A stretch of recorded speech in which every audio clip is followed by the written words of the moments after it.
একটা মানুষ যদি না থাকতো তাহলে ভারত আজ পরমাণু সম্পূর্ণ দেশ হতো না। হ্যাঁ, এনার নাম ডক্টর হোমি জাহাঙ্গীর ভাবা, যাকে আমরা অন্যভাবেও চিনি দ্য ফাদার অফ ইন্ডিয়ার নিউক্লিয়ার পাওয়ার প্রোগ্রাম বা ভারতের পরমাণু জনক। সালটা ছিল 1909, 30শে অক্টোবর। মুম্বাই শহরে তিনি জন্মগ্রহণ করেন। তিনি ছোটবেলা থেকেই প্রচণ্ড মেধাবী ছিলেন। পরে তিনি ইংল্যান্ডে কেমব্রিজ বিশ্ববিদ্যালয়ে পড়াশোনা করেন। সেখানে নিউক্লিয়াস ফিজিক্স ও কসমিক নিয়ে গবেষণা করেন।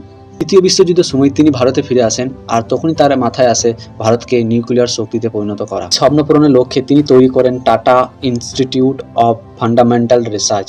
এরপর থেকে শুরু হয় ভারতের অ্যাটমিক এনার্জি প্রোগ্রাম।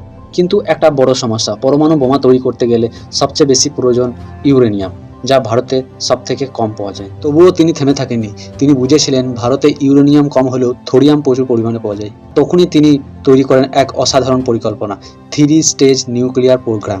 ভারতের প্রচুর থোরিয়ামকে নিউক্লিয়ারের জ্বালানি হিসাবে পরিণত করার পরিকল্পনা নেওয়া হয়। যেখানে অন্য দেশ ইউরেনিয়াম উপর নির্ভর ছিল, সেখানে ভাবা নিজের দেশের সম্পদকে কাজে লাগিয়ে দেশকে শক্তিশালী পথ দেখিয়েছিল।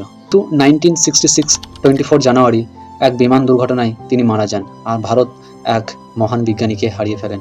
তার মৃত্যুর 8 বছর পর 1974 ভারত নিউক্লিয়ার শক্তিতে পরিণত হয়। ভারত একটা পরমাণু দেশ হিসাবে বিশ্বে পরিচিত লাভ করে। তিনি প্রমাণ করেছিলেন একজন মানুষের স্বপ্ন একটা দেশের ভবিষ্যৎ বদলে দিতে পারে।